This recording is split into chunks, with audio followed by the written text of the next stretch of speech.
Item ಯಾವುದೇ ಇರಲಿ try ಮಾಡಿ ಆಚಿ ಚಿಕನ್ ಮಸಾಲಾ. ಆಡಳಿತಾರೂಢ ಕಾಂಗ್ರೆಸ್ ಸರ್ಕಾರ ಪಾಪರಾಗಿದೆ ಅಂತ ಹೇಳಿ ಸರ್ಕಾರದ ವಿರುದ್ಧ ಪ್ರತಿಪಕ್ಷ ನಾಯಕ ಆರ್ ಅಶೋಕ್ ಕಿಡಿಕಾರಿದ್ದಾರೆ.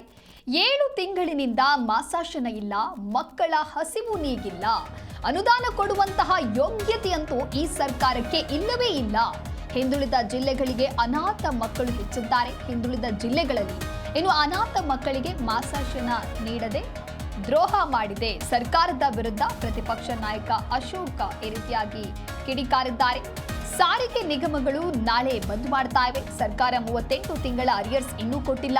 ಸರ್ಕಾರ ದಿವಾಳಿ ಅನ್ನೋದು ಇನ್ನೊಂದು ಉದಾಹರಣೆ ಇದಾಗಿದೆ. ನಾನು ಸಾರಿಗೆ ಸಚಿವರಿದ್ದಾಗ ಇಲಾಖೆ ಲಾಭದಲ್ಲಿತ್ತು, ಹಣ ಇಲ್ಲ ಅಂತ ಹೇಳಿ ಸಿಎಂ ಶ್ವೇತಪತ್ರ ಹೊರಡಿಸಲಿ.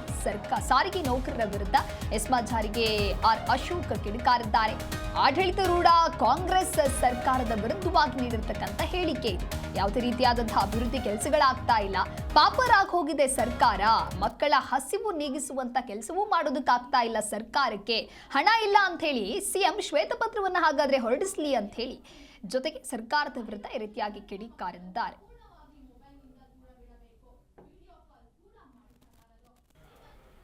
ಕರ್ನಾಟಕದಲ್ಲಿ ಒಬ್ಬ ಮಕ್ಕಳನ್ನು ಹಸುವಿನಿಂದ ಸಾಯಬಾರದು ಅಂತೇಳಿ ಎಲ್ಲ ಸರ್ಕಾರಗಳು ಪ್ರತಿಜ್ಞೆ ಮಾಡಿದೆ.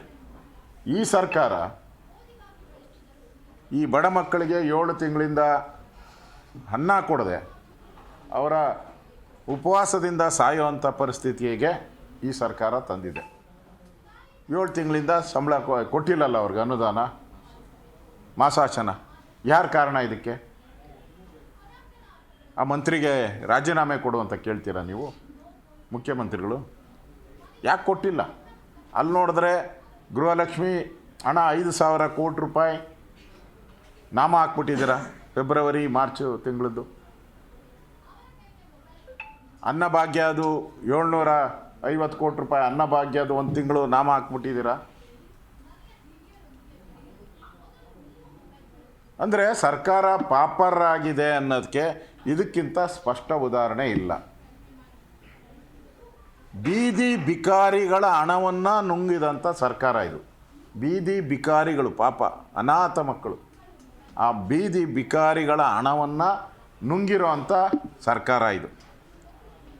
ಬಡ್ಜೆಟ್ ಮಾಡ್ತಾರಂತೆ, ಏನೋ ಜನಪರ ಬಡ್ಜೆಟ್ಟು.